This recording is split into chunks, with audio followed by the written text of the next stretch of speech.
வணக்கம் அன்பு தோட்ட விவசாயிகளே. நம்மில் பலர் சாம்பல் என்பது தோட்டத்திற்கு ஒரு தங்கம் என்று கேள்விப்பட்டிருப்போம். இது இலவசமான இயற்கையான உரம். இதில் பொட்டாசியம் மற்றும் பாஸ்பரஸ் சத்துக்கள் நிறைந்துள்ளன. நம் செடிகளுக்கு ஆரோக்கியத்தையும் பலத்தையும் தருகிறோம் என்று நம்பி தாராளமாக நிலத்தில் சாம்பலை தூவுகிறோம். ஆனால் இப்போதே நல்ல எண்ணத்துடன் நீங்கள் உங்கள் விருப்பமான செடிகளை மெதுவாக கொன்று கொண்டிருக்கிறீர்கள் என்று சொன்னால் ஆச்சரியப்படுவீர்களா?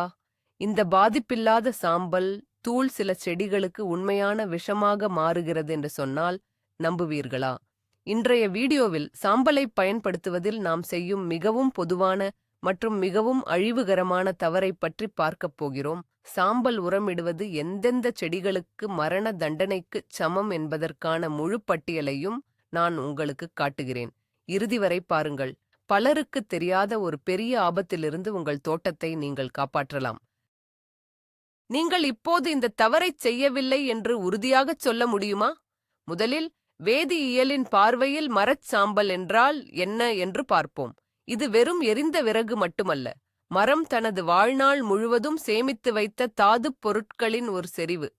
முதலில் இதன் எடையில் 40% வரை கால்சியம் கார்பனேட் தான் உள்ளது.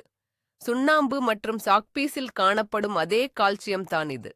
மேலும் இதில் நிறைய பொட்டாசியம், பாஸ்பரஸ், மெக்னீசியம் மற்றும் பல நுண்ணிய ஊட்டச்சத்துக்களும் உள்ளன. பார்க்கப்போனால் இது உண்மையில் நன்மைகளின் ஒரு களஞ்சியம் போலத்தான் தோன்றும். அது உண்மைதான். ஆனால் அடிக்கடி நாம் மறக்கும் ஒரு முக்கியமான விஷயம் இதில் உள்ளது. சாம்பலின் முக்கிய பண்பு அதன் அதிக காரத்தன்மை கொண்ட செயல்பாடுதான். சாம்பல் மண்ணில் கலக்கும்போது அது மண்ணின் அமிலத்தன்மையை நீக்கும் ஒரு கருவியாக செயல்படுகிறது. அதாவது அது மண்ணின் pH அளவை வேகமாக உயர்த்தி காரத்தன்மை கொண்டதாக மாற்றுகிறது. இங்குதான் அனைத்து பிரச்சினைகளுக்கும் மூல காரணம் உள்ளது. ஏனென்றால் தாவரங்களின் உலகம் 2 பிரிவுகளாக பிரிக்கப்பட்டுள்ளது.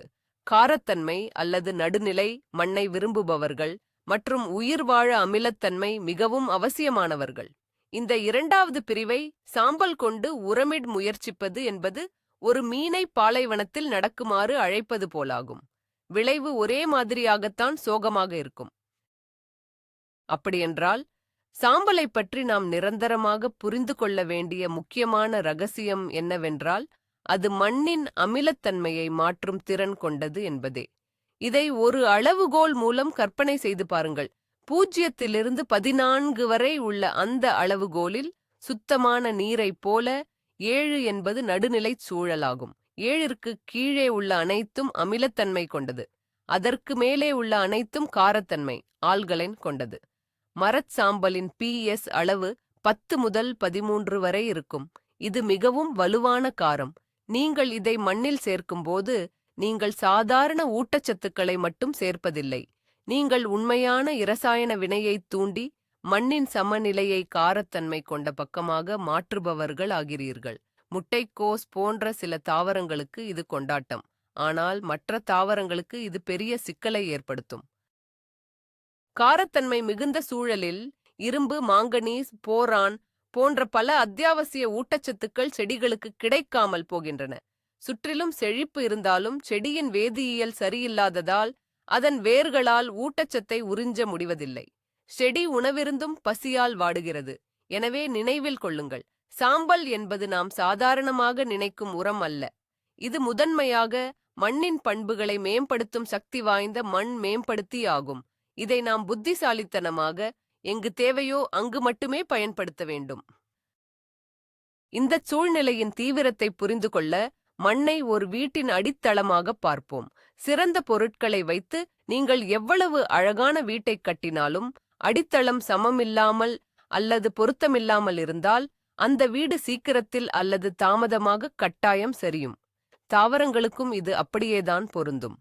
மண்ணின் அமிலத்தன்மை, அதாவது அந்த pH அளவுதான் அவற்றின் அடித்தளமாக இருக்கிறது. ஆயிரக்கணக்கான வருட பரிணாம வளர்ச்சியில் ஒவ்வொரு தாவரமும் ஒரு குறிப்பிட்ட அடித்தளத்திற்கு தன்னை தகவமைத்துக் கொண்டுள்ளது. அமில பிரிய தாவரங்கள் அசிடோஃபைல்ஸ், அதாவது அமிலத்தை விரும்பும் தாவரங்கள், ஊசிகள் மற்றும் பாசி சிதைவதால் மண் அமிலத்தன்மையுடன் இருக்கும் காடுகளிலும் சதுப்பு நிலங்களிலும் உருவாகின. அவற்றின் முழுவேர் அமைப்பும் அனைத்து உள் உயிர் வேதியியல் செயல்முறைகளும் இந்த நிலைமைகளில் மட்டுமே வாழவும் செழிக்கவும் ஏற்றவாறு அமைக்கப்பட்டுள்ளன. அப்படிப்பட்ட தாவரத்தின் மீது நாம் சாம்பலை இடும்போது நாம் அதன் அடித்தளத்தை அப்பட்டமாக தகர்க்கிறோம். அதற்கு நச்சுத்தன்மை வாய்ந்த தாங்க முடியாத ஒரு சூழலை நாம் உருவாக்குகிறோம். அதில் அந்த தாவரத்தால் குடிக்கவோ உண்ணவோ முடியாது. மண்ணின் அமிலத்தன்மையை மீண்டும் அதன் இயல்பு நிலைக்கு கொண்டு வரும் வரை நீங்கள் கொடுக்கும் எந்த ஒரு கூடுதல் ஊக்க மருந்துகளும் உதவப் போவதில்லை.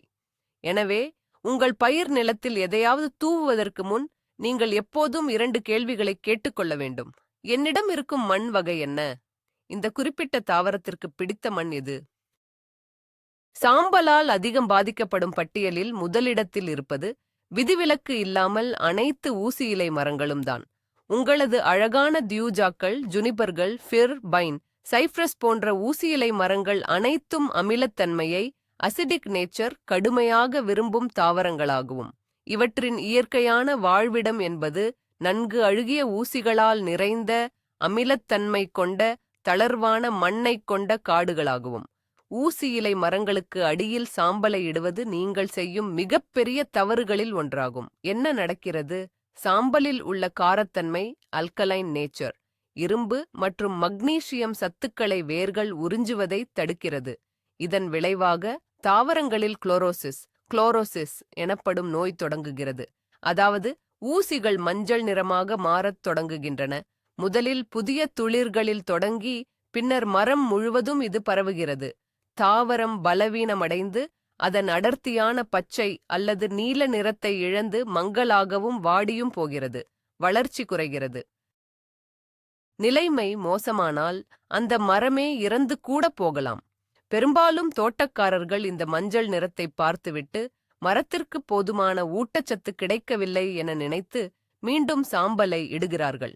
இதன் மூலம் பிரச்சனையை மேலும் மோசமான நிலைக்கு கொண்டு செல்கிறார்கள். நினைவில் கொள்ளுங்கள், ஊசி இலை மரங்களை பராமரிக்க அமிலத்தன்மை கொண்ட பிரத்யேக உரங்கள் மட்டுமே உள்ளன. சாம்பலை அவற்றிலிருந்து மிகவும் தூரமாக கையால் எட்டிப்பிடிக்கும் தூரத்திற்கு அப்பால் வையுங்கள்.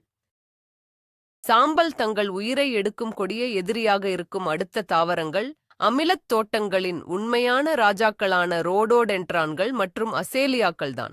இந்த ஆடம்பர புதர்கள் எந்த ஒரு இடத்தையும் சொர்க்கத் தோட்டமாக மாற்றும் சக்தி கொண்டவை.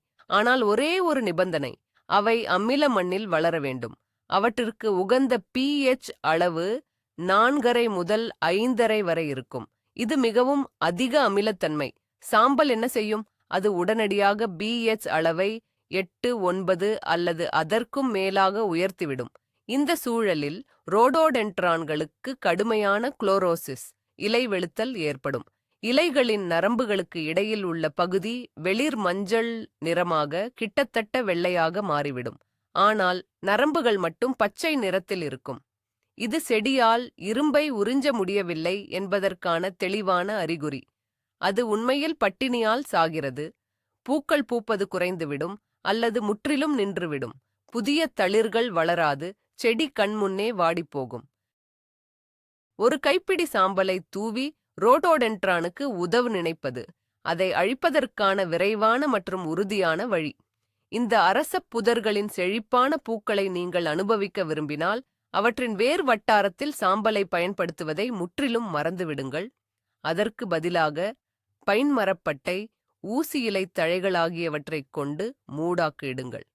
மேலும் மண்ணை அமிலமாக்கும் பிரத்யேக உரங்களை பயன்படுத்துங்கள்.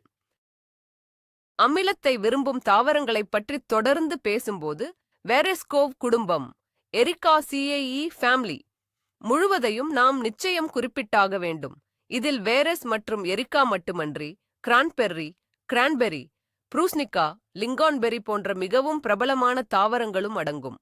இவை அனைத்தும் மிகவும் அமிலத்தன்மையும் சத்துக்களும் குறைந்த சதுப்பு நிலங்கள் மற்றும் வடக்கு பகுதி காடுகளில் வளர்பவை.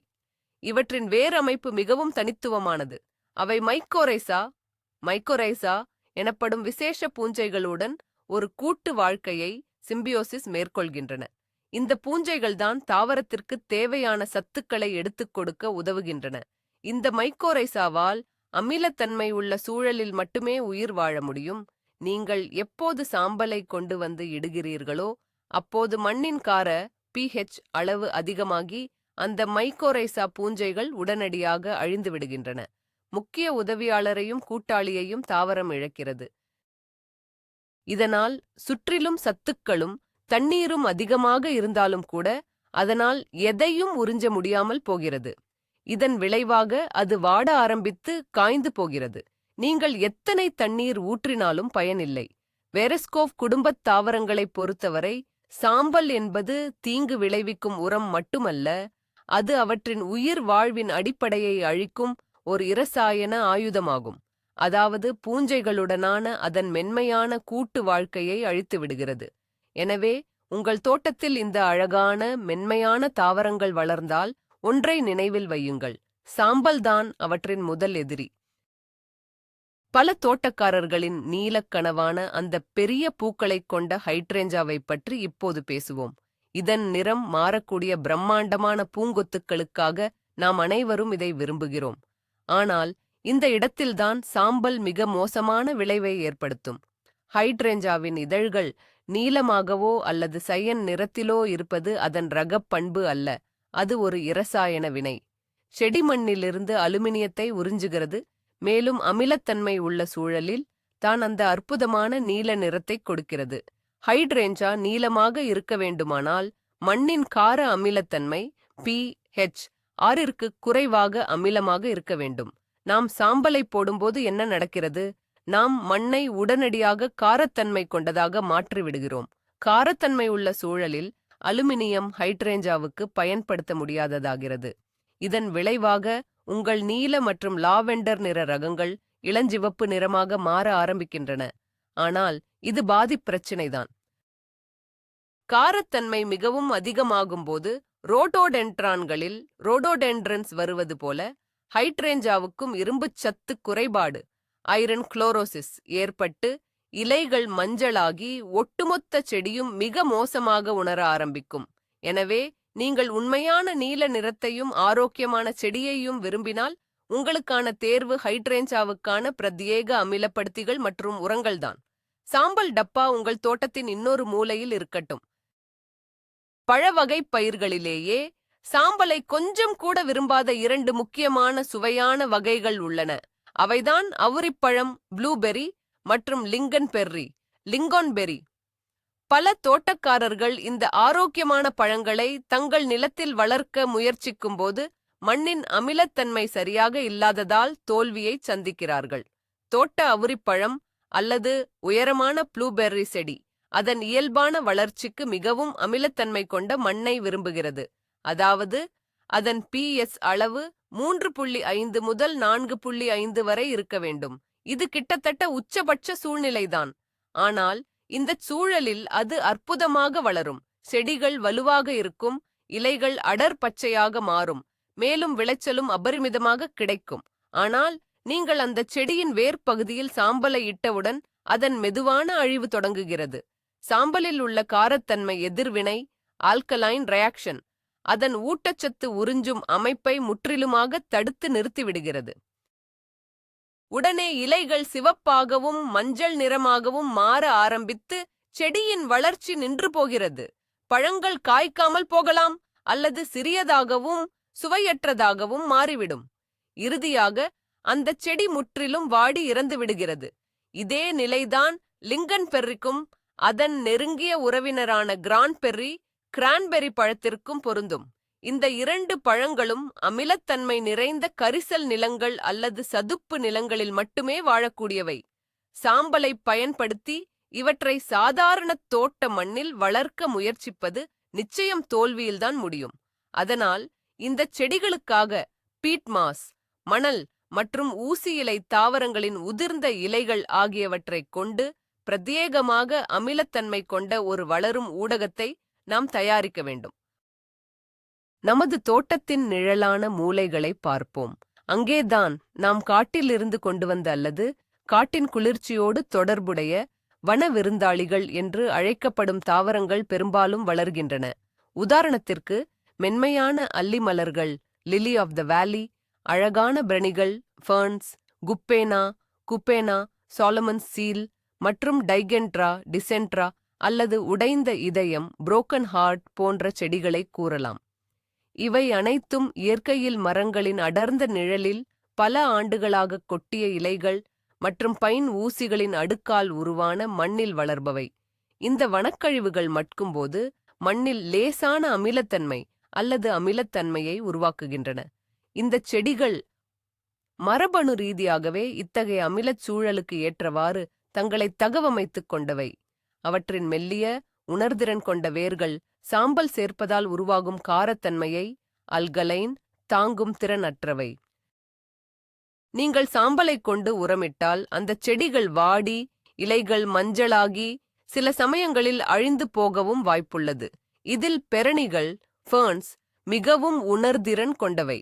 மண் மிகவும் காரமாக மாறினால் அவற்றின் பச்சை பசேலென்ற இலைகள் மங்கி ஓரங்களில் காய்ந்து போக ஆரம்பிக்கும். எனவே உங்கள் நிழல் தோட்டத்தை பராமரிக்கும் போது அந்த செடிகளுக்கு சிறந்த உரமாகவும் மூடாக்காகவும் மல்ச் இருப்பது சாம்பல் அல்ல.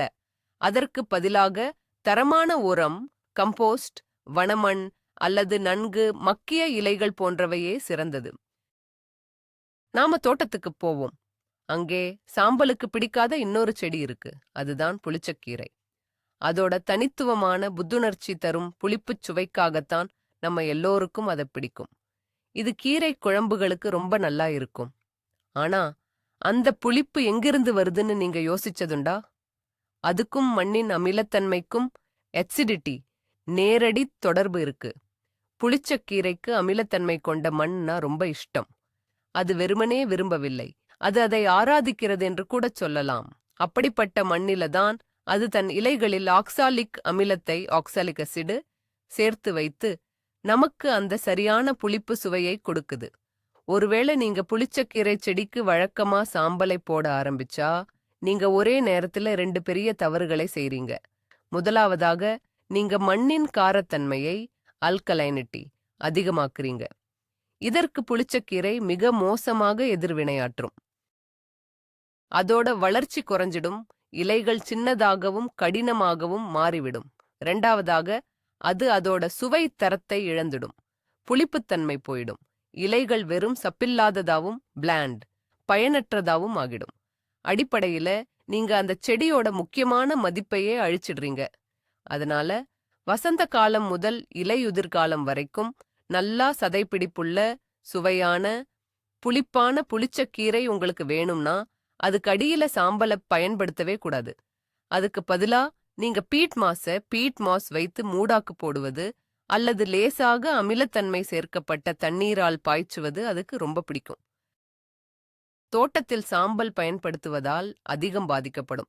ஆனால் பொதுவாக நாம் கவனிக்காத ஒரு பயிர் இருக்கிறது, அதுதான் உருளைக்கிழங்கு. இது நம்முடைய பிரதான பயிர்களில் ஒன்று. அதனால் மகசூல் அதிகரிக்கும், பூச்சிகளிடமிருந்து பாதுகாப்பு கிடைக்கும் என்று நம்பி பல தோட்டக்காரர்கள் உருளைக்கிழங்கு நடும்போது ஒவ்வொரு வருடமும் குழிகளில் சாம்பலை கொட்டுகிறார்கள். இதில் ஓரளவு உண்மை இருக்கிறது. உருளைக்கிழங்கிற்கு சாம்பலில் உள்ள பொட்டாசியம் நிச்சயமாக தேவை. ஆனால் இதற்கு ஒரு எதிர்மறையான, இருண்ட பக்கமும் இருக்கிறது. உருளைக்கிழங்குக்கு லேசான அமிலத்தன்மை கொண்ட மண்ணே மிகவும் பிடிக்கும். ஆனால் சாம்பலை இட்டால் அது மண்ணை காரத்தன்மை உள்ளதாக மாற்றிவிடும் என்று நமக்குத் தெரியும். இந்த காரத்தன்மை கொண்ட மண்ணில்தான் சாதாரண சொறி நோய், காமன் ஸ்கேப் எனப்படும் மிகவும் மோசமான ஒரு நோய் வேகமாக வளரத் தொடங்குகிறது.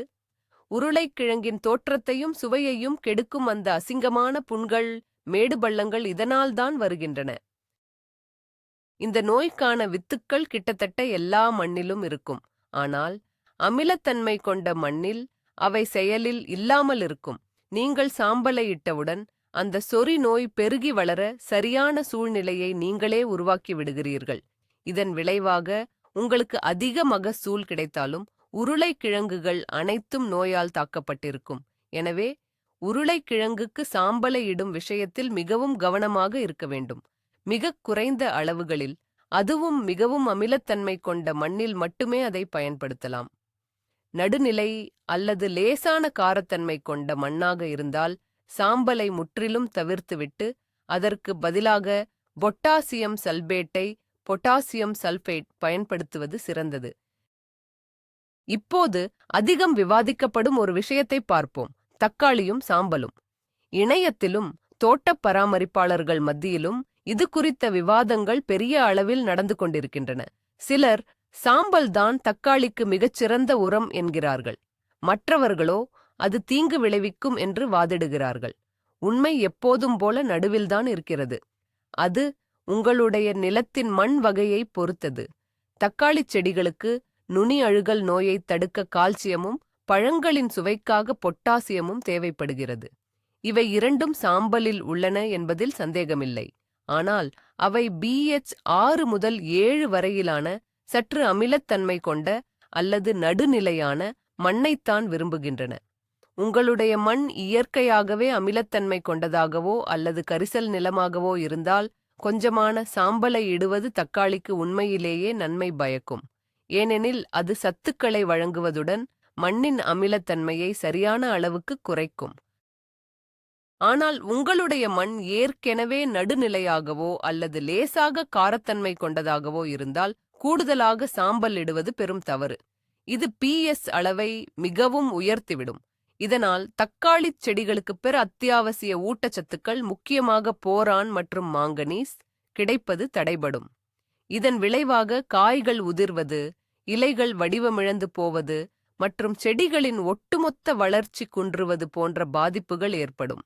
எனவே உங்கள் தக்காளிச் செடிகளுக்கு சாம்பலை உரமிடும் முன் உங்கள் மண்ணின் அமிலத்தன்மையை நிச்சயம் தெரிந்து கொள்ளுங்கள். சரி, சாம்பல் அபாயகரமானதுன்னு இப்போ நமக்கு தெரிஞ்சிருச்சு. ஆனா நீங்க அதிகமா சாம்பல் போட்டுட்டீங்க, அதனால செடி அதிக காரத்தன்மையால கஷ்டப்படுதுன்னு எப்படி கண்டுபிடிக்கிறது?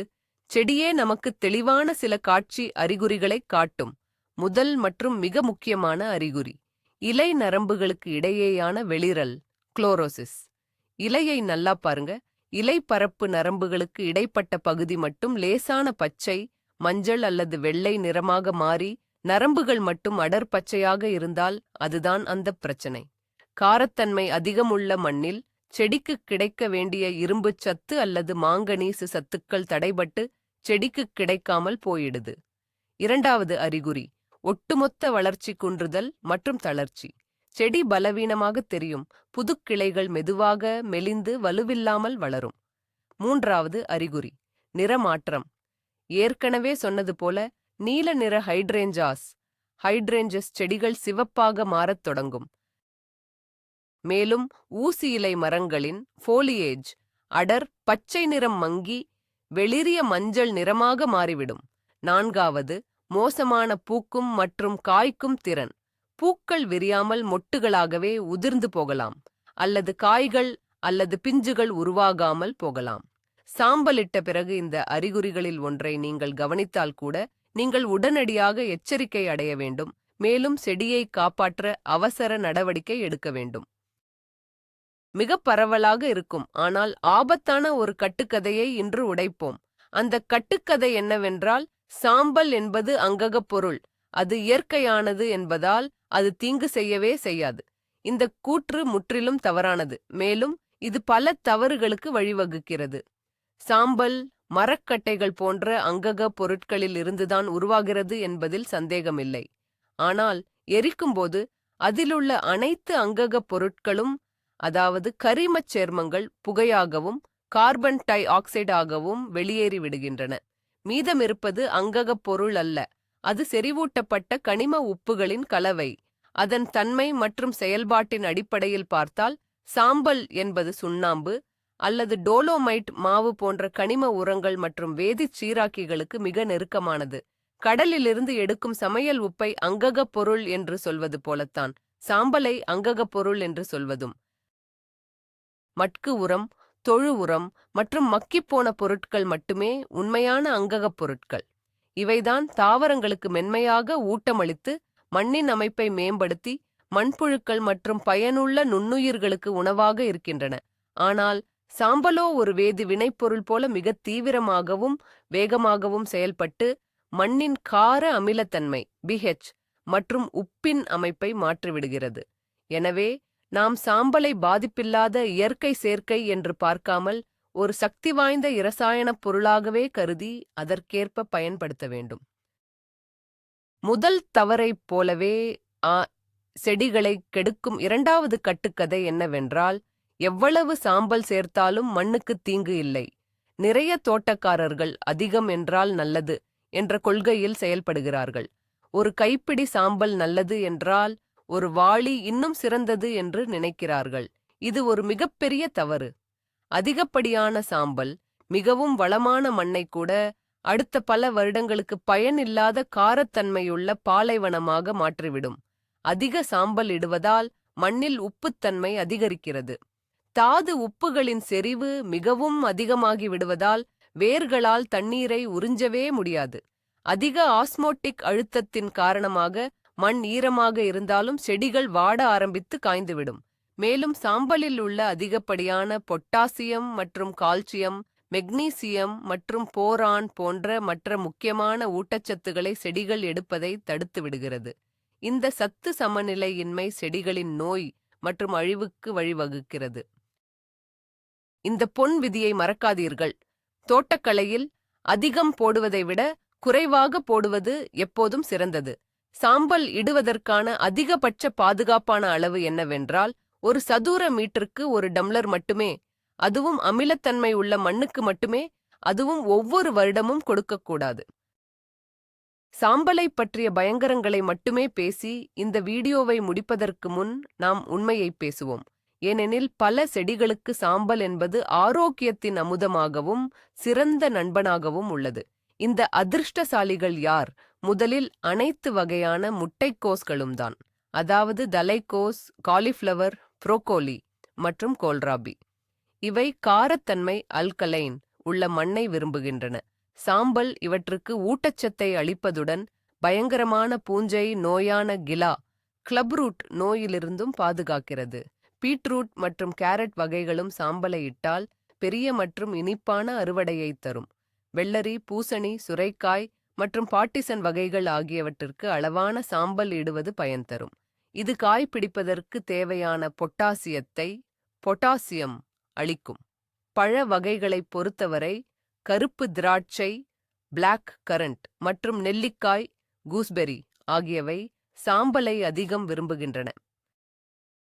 பூந்தோட்டத்தில் சாம்பலை அதிகம் பயன்படுத்தும் செடிகள் கிளிமெட்டிஸ், பியோனி, டெல்பினியம் மற்றும் ரோஜாக்கள் ஆகும். இவற்றுக்கு சாம்பல் செழிப்பான பூக்கள் பூக்கத் தேவையான பொட்டாசியத்தை வழங்கும். அதேபோல் தோட்டத்தில் உள்ள செர்ரி, பிளம் மற்றும் அலிச்சா போன்ற கொட்டை பழங்களும் ஸ்டோன் ஃப்ரூட்ஸ் சாம்பல் உரமிடுதலுக்கு சிறந்த பலனை தருகின்றன. ஆகையால் சாம்பல் என்பது தீங்கு விளைவிப்பது அல்ல, மாறாக அது ஒரு சக்தி வாய்ந்த கருவி. அதன் பலத்தை தீங்குக்கு அல்லாமல் நன்மைக்காக பயன்படுத்துவது எப்படி என்று நாம் தெரிந்து வைத்திருக்க வேண்டும். இவ்வளவு பேசிய பிறகு உங்களுக்கு ஒரு நியாயமான சந்தேகம் வந்திருக்கும். என்னுடைய மண் எப்படிப்பட்டது? அது அமிலத்தன்மையுள்ளதா அல்லது காரத்தன்மையுள்ளதா? இதை அறியாமல் சாம்பலை இடுவது ஒரு கண்மூடித்தனமான யூகமாகிவிடும். நல்ல வேளையாக இதை கண்டறிய சில வழிமுறைகள் இருக்கின்றன. இவற்றில் மிகவும் துல்லியமானது என்னவென்றால், உங்களுடைய மண்ணின் மாதிரியை ஒரு வேளாண்மை இரசாயன ஆய்வகத்தில் ஆக்ரோகெமிக்கல் லேப் சோதனைக்கு அனுப்புவதுதான். இதற்கு அதிக செலவு பிடிக்காது, ஆனால் நீங்கள் முழுமையான துல்லியமான பகுப்பாய்வு முடிவுகளை பெறுவீர்கள். இரண்டாவது வழி இன்னும் எளிதானது. தோட்டக்கலை கடைகளில் லாக்மஸ் தாள் கொண்ட ஒரு சிறப்பு கிட் KET அல்லது எலக்ட்ரானிக் பிஹெச் மீட்டர் வாங்குவது. இவை ஓரளவு துல்லியமான முடிவுகளை கொடுக்கும். ஆனால் இதை தாண்டி சில எளிய நாட்டுப்புற வழிமுறைகளும் இருக்கின்றன. உதாரணமாக வினிகர் சோதனை. ஒரு கைப்பிடி மண்ணை எடுத்து அதன் மேல் சமையல் வினிகரை ஊற்றுங்கள். அந்த மண் சத்தம் போட்டு நுரைத்துக் கொண்டு வந்தால் அது காரத்தன்மையுள்ளது அல்கலைன் சாயில். அதற்கு சாம்பல் நிச்சயம் தேவையில்லை. எந்த எதிர்வினையும் இல்லையென்றால் அது அமிலத்தன்மை கொண்டதாகவோ அல்லது நடுநிலைத்தன்மை கொண்டதாகவோ இருக்கும். அமிலத்தன்மை கொண்ட மண்ணை கண்டறிய சமையல் சோடாவை பேக்கிங் சோடா கொண்டு செய்யக்கூடிய ஒரு தலைகீழ் சோதனையும் உள்ளது. இதையும் தாண்டி உங்கள் தோட்டத்தில் வளரும் களைச்செடிகளைப் பார்த்தும் நீங்கள் முடிவெடுக்கலாம். வாழைக்கீரை, பிளான்டெயின், குதிரைவால், ஹார்ஸ்டெயில், பட்டர்கப், புதினா, மின்ட் ஆகியவை அமிலத்தன்மையுள்ள மண்ணில் வளரக்கூடியவை. ஆனால் பைண்ட்வீட், கொடி வகை, ஃபேட் ஹென், ஃபாட் ஹென் கூஸ்ஃபுட் கீரை வகை மற்றும் நெட்டில், தொட்டால் எரிச்சலூட்டும் செடி போன்றவை காரத்தன்மையுள்ள மண்ணைத்தான் விரும்புகின்றன. உங்கள் தோட்டத்தை புரிந்து கொள்வதற்கான திறவுகோல் கூர்ந்து கவனிப்பதே. நீங்கள் இப்போது இந்த வீடியோவை பார்த்து, ஐயோ, நான் ஏற்கனவே தவறு செய்து விட்டேனே என்று உணர்ந்து அதிர்ச்சியடைந்தால் என்ன செய்வது? நீங்கள் உங்கள் ஹைட்ரேஞ்சா அல்லது துஜ்ஜா செடிகளுக்கு அடியில் சாம்பலை இட்டு விட்டீர்கள். அவை இப்போது மஞ்சள் நிறமாக மாறத் தொடங்கிவிட்டன. பதட்டப்பட வேண்டாம். நீங்கள் விரைவாகச் செயல்பட்டால் இந்த நிலையை சரி செய்ய முடியும்.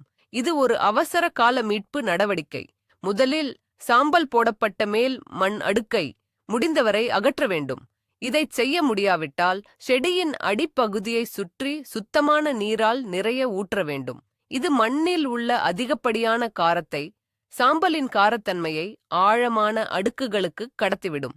அடுத்ததாக மண்ணை மீண்டும் அமிலத்தன்மை கொண்டதாக மாற்ற வேண்டும். கடைகளில் கிடைக்கும் கூழ்ம கந்தகம், காலாய்டல் சல்ஃபர் அல்லது அம்மோனியம் சல்பேட் போன்ற பிரத்யேக அமிலமாக்கும் பொருட்களை இதற்கு பயன்படுத்தலாம். கவனிக்க, அவற்றின் பேக்கிங்கில் உள்ள வழிமுறைகளை தவறாமல் பின்பற்றுங்கள். இயற்கை வழிகளில் அமிலத்தன்மை கொண்ட பீட் பாசி, ஆசிட் பீட், பைன் மரப்பட்டை அல்லது புதிய ஊசி இலை தாவரங்களின் உதிர்ந்த இலைகள் ஆகியவற்றைக் கொண்டு மூடாக்கு இடுவது, மல்ச்சிங், நன்றாக பலனளிக்கும். செடிக்கு சில முறை எலுமிச்சை அமிலக் கரைசலால் நீர் பாய்ச்சலாம். 10 லிட்டர் தண்ணீருக்கு ஒரு தேக்கரண்டி. அல்லது பேட்டரிகளில் பயன்படுத்தப்படும் எலக்ட்ரோலைட்டையும் பயன்படுத்தலாம். ஆனால் அதை பயன்படுத்துவதில் நீங்கள் மிக மிக எச்சரிக்கையுடன் இருக்க வேண்டும். மேலும் குளோரோசிஸ் அறிகுறிகளை, மஞ்சள் நிறமாற்றம், விரைவாகச் சரி செய்ய இரும்புச் சத்து சிலேட்டட் ஐரன் பயன்படுத்தி இலைகள் மீது தெளிக்கும் இலைவழி ஊட்டச்சத்தை ஃபோலியர் ஃபீடிங் கட்டாயம் மேற்கொள்ளுங்கள். சரி, அமிலத்தன்மையை விரும்பும் நம்ம தாவரங்களுக்கு சாம்பலை பயன்படுத்தக்கூடாதுன்னு ஒதுக்கிட்டோம். அப்போ அவை நல்லா ஆரோக்கியமாவும் செழிப்பாவும் வளர வேற என்னதான் உரமா கொடுக்கலாம்? அதிர்ஷ்டவசமாக தோட்டக்கலைத்துறை பல பாதுகாப்பான மற்றும் மிகவும் பயனுள்ள மாற்று வழிகளை நமக்கு வழங்குகிறது. ரோட்டோடென்ட்ரான்கள், ஹைட்ரேஞ்சாக்கள், ஊசி இலை மரங்கள், கானிஃபர்ஸ் மற்றும் ஹீதர் வகை தாவரங்களுக்கு ஹெதர்ஸ் ஊட்டமளிக்க, அமிலத்தன்மையை விரும்பும் தாவரங்களுக்கு என்றே அச்சிடப்பட்ட ரெடிமேட் கலப்பு உரங்கள் கிடைக்கின்றன. இந்த உரங்களின் ஃபார்முலா குறிப்பாக சமநிலைப்படுத்தப்பட்டு அமிலத்தன்மையை உருவாக்குகிறது. இது தேவையான pH அளவை நிலைநிறுத்த கூடுதல் ஆதரவை அளிக்கிறது. நீங்கள் தனிப்பட்ட கூறுகளை பயன்படுத்த விரும்பினால் சாம்பலுக்கு பதிலாக பொட்டாசியத்தின் ஆதாரமாக பொட்டாசியம் சல்பேட்டை பயன்படுத்தலாம். இது மண்ணின் pH அளவை அதிகரிக்காது. மண்ணை அமிலமாக்கவும் அதே நேரத்தில் நைட்ரஜனை வழங்கவும் அம்மோனியம் சல்பேட் மிகச் சிறந்த தேர்வாகும். மேலும் மூடாக்கு மல்ச்சிங் இடுவது ஒரு அற்புதமான இயற்கையான மாற்று வழியாகும். அமிலத்தன்மை கொண்ட கரிப்பாசி, பீட், பைன் மரப்பட்டை அல்லது ஊசி இலை தாவரங்களின் உதிர்ந்த இலைகளின் அடுக்கு மக்கும்போது மண்ணை அமிலமாக்குவதோடு மட்டுமல்லாமல் ஈரப்பதத்தையும் தக்க வைக்கிறது. அத்துடன் வேர்களை அதிக வெப்பத்திலிருந்து பாதுகாத்து களைகளின் வளர்ச்சியையும் கட்டுப்படுத்துகிறது. இது சற்று மெதுவான வழிதான். ஆனாலும் அமிலத்தை விரும்பும் உங்கள் தாவரங்களுக்கு ஏற்ற சரியான சூழலை உருவாக்க இது மிகவும் பயனுள்ள மற்றும் இயற்கையான முறையாகும். நமது பட்டியலில் கடைசியாக, ஆனால் மிகவும் முக்கியமான ஒரு நுணுக்கம் பற்றி பேச வேண்டும். இதை யாரும் மறைக்கக் கூடாது. சாம்பல் என்றாலே பல வகைகள் இருக்கின்றன. எல்லா சாம்பலும் பயனுள்ளதாகவோ பாதுகாப்பாகவோ இருப்பதில்லை. இவ்வளவு நேரம் நாம் பேசியது சுத்தமான, வர்ணம் பூசப்படாத, எந்தவித இரசாயன சிகிச்சையும் செய்யப்படாத விறகுகள் அல்லது கிளைகளை எரிப்பதால் கிடைக்கும் மரச் சாம்பலை, வுட் ஆஷ் பற்றித்தான். இதுதான் மிகச் சிறந்த தேர்வு. ஆனால் வேறு சில சாம்பல் வகைகளும் உள்ளன. உதாரணமாக கரி பீட் சாம்பல். இதில் பொட்டாசியம் குறைவாக இருந்தாலும் கால்சியம் அதிகமாக இருக்கும். நிலத்தின் அமிலத்தன்மையை சரி செய்ய டீஆசிடிஃபை இதுவும் ஒரு நல்ல பொருள். ஆனால் நெருப்பைக் கண்டு பயப்படுவது போல நீங்கள் பயப்பட வேண்டியது எதுவென்றால் அது நிலக்கரிச் சாம்பல்தான், கோல் ஆஷ். இதில் பயனுள்ள சத்துக்கள் கிட்டத்தட்ட இல்லவே இல்லை. ஆனால் சல்பர் ஆக்சைடுகள் மற்றும் கன உலோகங்கள், ஹேவி மெட்டல்ஸ் இருக்கக்கூடும். இது உங்கள் மண்ணை பல வருடங்களுக்கு விஷமாக்கிவிடும். நிலக்கரிச் சாம்பலை தோட்டத்தில் பயன்படுத்துவது கண்டிப்பாக தடை செய்யப்பட்டுள்ளது. அதேபோல கட்டுமானக் கழிவுகள், லேமினேட் செய்யப்பட்ட டிஎஸ்பி பலகைகள், ஒட்டுப் பலகை, பிளைவுட், வர்ணம் பூசப்பட்ட மரங்கள் அல்லது பழைய மரச்சாமான்களை எரிப்பதால் கிடைக்கும் சாம்பலையும் பயன்படுத்தக்கூடாது. இப்படிப்பட்ட சாம்பலில் கன உலோக உப்புக்கள், டயாக்சின்ஸ், ஃபார்மால்டிஹைடுகள், ஃபார்மால்டிஹைட்ஸ் போன்ற நச்சு இரசாயனக் கலவை நிறைந்துள்ளது. இந்த குப்பைகளை நிலத்தில் கொட்டுவது செடிகளை அழிப்பதுடன் மட்டுமல்லாமல் உங்கள் அறுவடையை ஆரோக்கியத்திற்கு மிகவும் ஆபத்தானதாகவும் மாற்றிவிடும். 100% உறுதிப்படுத்தப்பட்ட சுத்தமான மரச்சாம்பலை மட்டுமே பயன்படுத்துங்கள். இத்தனை விஷயங்களையும் தொகுத்து ஒரு தோட்டக்கலை நிபுணருக்கான மிக முக்கியமான பொன் விதியை இங்கே நான் சுருக்கமாகச் சொல்ல விரும்புகிறேன். அது இதுதான்: உங்கள் மண்ணை அறிந்து கொள்ளுங்கள், உங்கள் செடிகளுக்கு என்ன தேவை என்பதை உணர்ந்து கொள்ளுங்கள்.